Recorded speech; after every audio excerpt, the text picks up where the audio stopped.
Yeah, to step back and take a look at our behaviors and habits and ask ourselves the question, do I possess healthy habits or negative ones?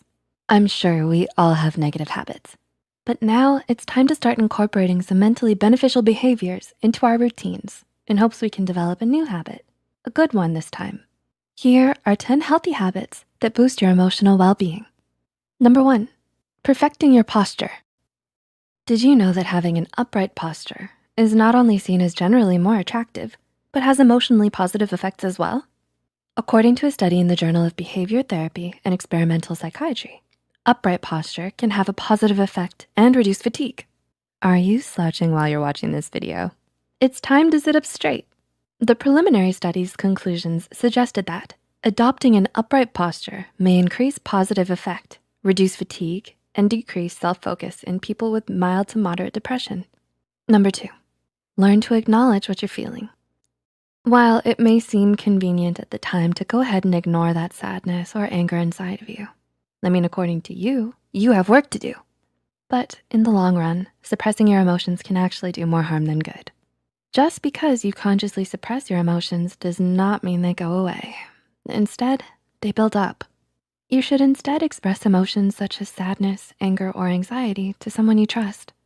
Just imagine what could happen if you don't allow yourself to release an emotion like anger and instead let it build up. Okay, so let's use anger for an example. Anger has been linked to obesity, low self-esteem, migraines, drug and alcohol addiction, depression, sexual performance problems, increased heart attack risk, lower quality relationships, higher probability of abusing others emotionally and physically, or both, higher blood pressure, and stroke, says anger management coach, Dr. Schinnerer. Geez, that sounds like one of those over-the-top ads on TV. No thanks. It's time to express yourself. In a healthy way, of course. Anger can also lead to insomnia, anxiety, self-esteem issues, and mental or brain fog, to name a few more. And this is just anger. There are physical and mental problems that can arise from any suppression of emotion, it seems. Because when these emotions build up, they will eventually rise to the surface and likely explode out of you like a volcano.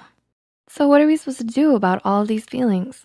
Well, anger coach Schinnerer suggests one way to break this cycle, and that begins with mindfulness. One way to do this, he says, is by becoming more aware of when you're angry in the present moment, then looking at the emotion in a non-judgmental and curious way. So instead of beating yourself up, acknowledge how you're feeling and think about ways to cope. So try taking a break if you're feeling anger in a toxic situation and leave the room.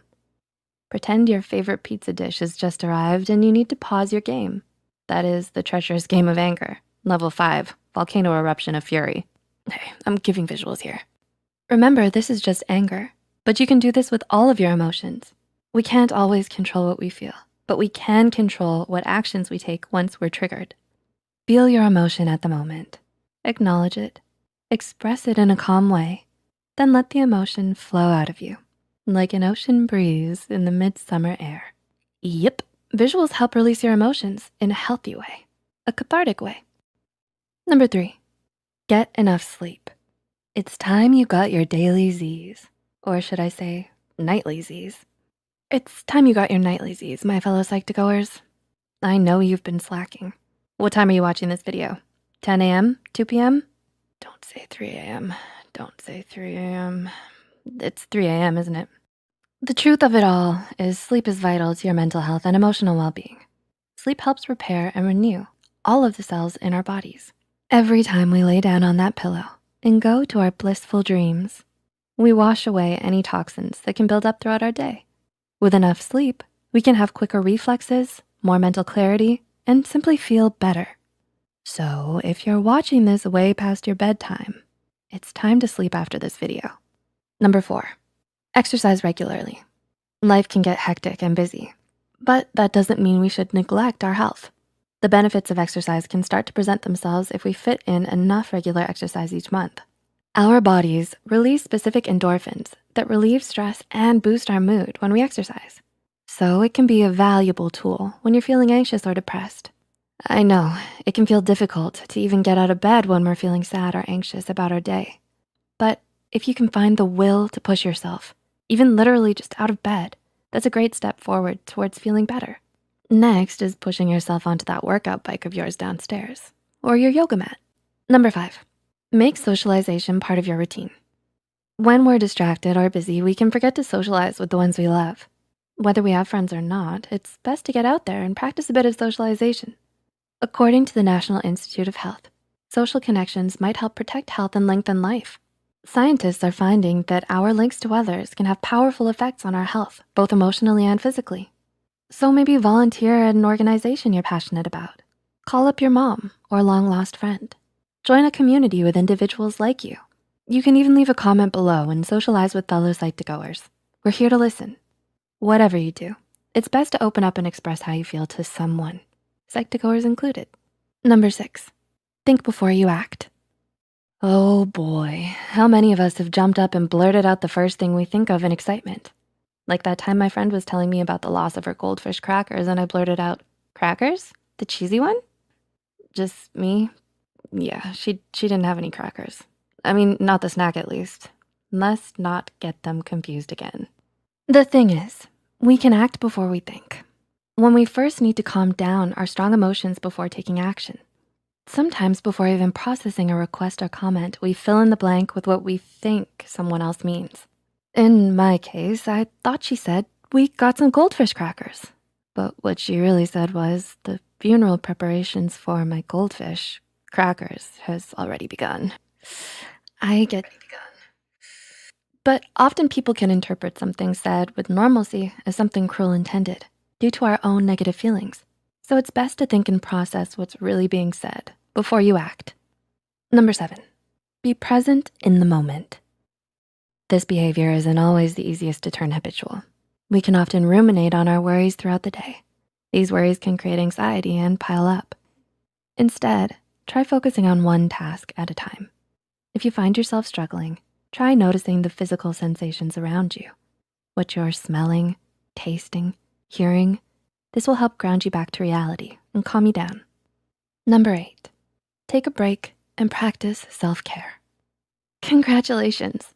Watching this video is a part of practicing some self-care and relaxation. The calmness of learning habits to boost your emotional well-being.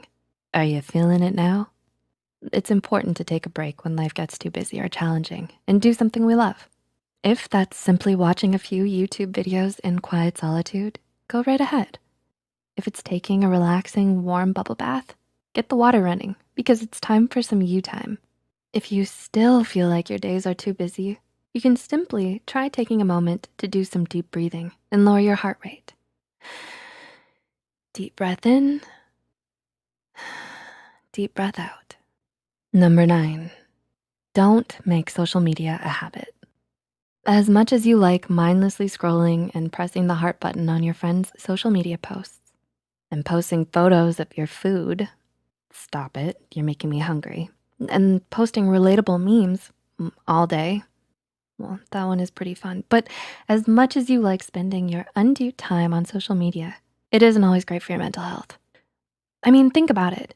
You're hunched over and cramped, staring at a little tiny screen. Straight posture, everyone, straight posture. And not only that, but people often find themselves comparing themselves to photoshopped influencers with unrealistic lives. Plus, too much of one thing can tend to be bad and unproductive in this case.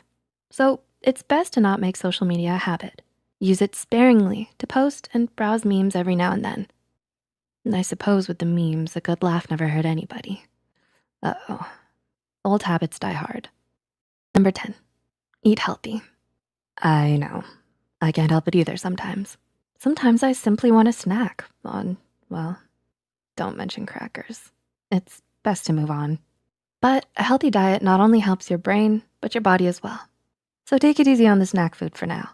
And instead, recognize those delicious leafy greens and bright colored fruits will only add to your good mood. You can start by trying to include foods rich in omega-3 polyunsaturated fatty acids. Research has shown that these nutrients restore structural integrity to the brain cells necessary for cognitive function. And it can boost your mood. These nutrients are commonly found in nuts, flaxseed, and fish. Uh-oh, did somebody say fish? Do you mean goldfish? Speaking of fish, I'll be right back. Thanks for watching and learning more about mental health and psychology, Psych2Goers. Which habits will you enact? And which bad habits are you guilty of? Let us know in the comments.